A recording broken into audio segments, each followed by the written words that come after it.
જે મુંબઈ થાણાની પહેલી railway train છે ને, થાણામાં 1853 અંગ્રેજોએ નાખેલી. એ વખતે સવારે 6 વાગ્યાથી મજૂરો કામ કરે તો રાત્રે છેક મોડા ઘરે જાય. એટલે એ વખતે એક જોક આવેલો, એ વખતનો એક જોક હતો કે એક દિવસ રવિવારે સવારે રજા હતી ને, તો નાના બાળકે મમ્મીને પૂછ્યું, મમ્મી આ ભાઈ આપણા ઘરમાં કોણ છે? એટલે મમ્મી કે આ તારા પિતા છે. ઓ, કારણ કે બાળક ઉઠે પેલા કામે જતો રહે અને બાળક સુઈ જાય પછી કામેથી આવે, તો પછી બાળક એવું પૂછે ને કે ભાઈ આપણા ઘરમાં કોણ ફરે છે? આ બહુ આ જોક છે. એ વખતે આવું કામ થતું સવારથી રાત સુધી. પણ આમાં સમજવાનું બહુ છે ફેમિલી ટાઈમની દ્રષ્ટિએ. તમને આઈપીએલ ના કેટલા નામ છે? 10 નામ યાદ છે? Yes or no? આઈપીએલ ના પ્લેયર્સ ના હોય, ઓકે, તમારો ઇન્ટરેસ્ટ છે, it's fine, I am not against it. Bollywood ના કેટલા નામ યાદ છે? 10. આ તો હું ઓછામાં ઓછા કોન્ઝર્વેટિવ ફિગર બોલું છું, બાકી બધા પાછળ એક મીંડું લાગે એવા છે બધા. માય સિમ્પલ ક્વેશ્ચન, તમને બોલિવૂડના 10 નામ યાદ છે, તમને આઈપીએલ ના 10 નામ આવડે છે, તમારા દીકરા દીકરીના 5 ફ્રેન્ડના નામ આવડે તમને? આ ક્વેશ્ચનમાં તમે 90% ફેલ જશો. આઈપીએલ અને બોલિવૂડના નામ તમે ન જાણો એવું નથી કહેતો. It's part of your interest, entertainment, it's okay, your individual choice, I am not against it. પણ તમારા સંતાનો જ્યાંથી સંસ્કાર, જ્યાંથી હેબિટ શીખવાના છે, એ કોની સાથે ફરે છે, કોની સાથે જાય છે, આપણે એને રિસ્ટ્રિક્ટ નથી કરવા. આપણે ચિલ્ડ્રનને ફૂલ ફ્રીડમ આપવી છે. પણ તમને ખ્યાલ તો હોવો જ જોઈએ. પછી કોઈક દિવસ 5-7 વર્ષે ધડાકો થાય.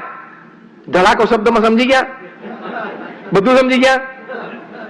ધડાકાના ઘણા બધા અર્થ છે આ વાક્યમાં.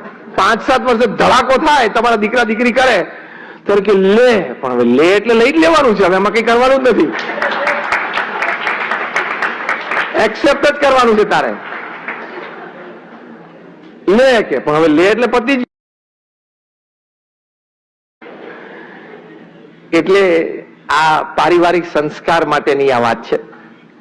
અને છેલ્લી વાત એ કરવાની કે આપણે જ્યાં ડિસિપ્લિનની વાત કરી, પેરેન્ટિંગની એક વાત બહુ અગત્યની છે. આપણે પેરેન્ટિંગ, દીકરા દીકરીની વાત અને બહુ સરસ પુસ્તક મેં વાંચેલું, ટાઇટલ હતું parenting with love and logic. Foster Klein અને જીમ ફે આ પુસ્તક લખ્યું છે. એમાં બહુ સરસ એમણે વાત કરી છે કે when you are parenting with love, unconditional love, unconditional emotional support, unconditional care, because you are parenting with love. At the same time, parallel, parenting with logic. Teach your children consequences, કે બેટા આ કરે તો આ થાય. Teach your children responsibilities, કે આ તારી જવાબદારી છે. Teach your children accountability and commitment. બહુ જ સરસ વાત આ પુસ્તકો. જેટલા યંગ પેરેન્ટ્સ બેઠા હોય તો જેટલા પેરેન્ટ્સ અહીંયા બેઠા જેમના ટીનેજર્સ હોય ને, તમે આ પુસ્તક વાંચજો, parenting with love and logic. Teach your children both. Screen ટાઈમની ડિસિપ્લિન તમારે શીખવાડવી પડશે. અત્યારે તો મા બાપને પોતાને નેટફ્લિક્સ જોવું હોય, પોતાને ઓટીટી ઉપર જોવું હોય, કોઈ પ્લેટફોર્મ કોઈની સિરીઝ જોવા માટે આ તો એટલે છોકરાને રડતો હોય અથવા તો નાનો હોય કજિયા કરતો, લે આઈપેડ આપી દીધું તને. અમે એક વખત એક જગ્યાએ જતા હતા, વી આર ઓન બોર્ડ, અને અમારી ક્રોસ સીટમાં એક ફેમિલી બેઠું હતું. નાનો બાળક હશે, મે બી લાઈક 4 or 5 or 6 મેક્સિમમ હશે. એનો ચહેરો જોતા મને એવું લાગ્યું બાળકનું. એ કે રડવા મળ્યો ત્યાં ફ્લાઇટમાં. તો એના ફાધર મધરે આઈપેડ ખોલીને કંઈક ચાલુ કરીને આપી દીધું. પેલો શાંતિ થઈ ગયો.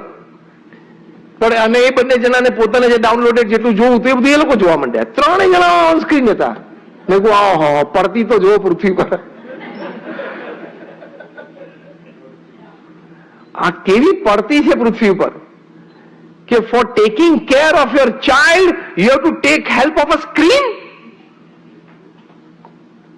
My question, to take care of your crying child, you as a mother, you as a father, you need a help of a screen? આ તમારી જાતને પ્રશ્ન પૂછજો. એક પેરેન્ટ અમને એવું કીધેલું, એક ફાધરે, કે સ્વામી મારો છોકરો બહુ સ્માર્ટ છે. મેં કહ્યું why? I am happy, good. મને કે સ્વામી 3 જ વર્ષનો છે પણ ઇઝ વેરી સ્માર્ટ. મેં કહ્યું ગુડ, ફાઇન, તમારા જીન્સ આવી ગયા છે, બીજું શું, પ્રોપરલી. એટલે I appreciate it, it's good. પછી મેં એને કીધું કે સ્માર્ટનેસ ઇન વિચ વે? તમે એટલે ખાલી મેં પૂછ્યું કે તમે સ્માર્ટ કહો છો, સ્માર્ટનેસ ઇન વિચ વે? મને કે Swami he can operate 10 apps on my mobile. એટલે મેં શાર્પલી એની સામે જોયું. મેં કહ્યું this is not his smartness, this is your lack of parenting. તમે મને એમ કીધું હોત કે 3 જ વર્ષનો છે ને બહુ સ્માર્ટ છે અને એને સ્ટોરી બુક્સ વાંચવી બહુ ગમે છે, તો I would have been impressed. એ તમે એને કેમ ના શીખવાડ્યું?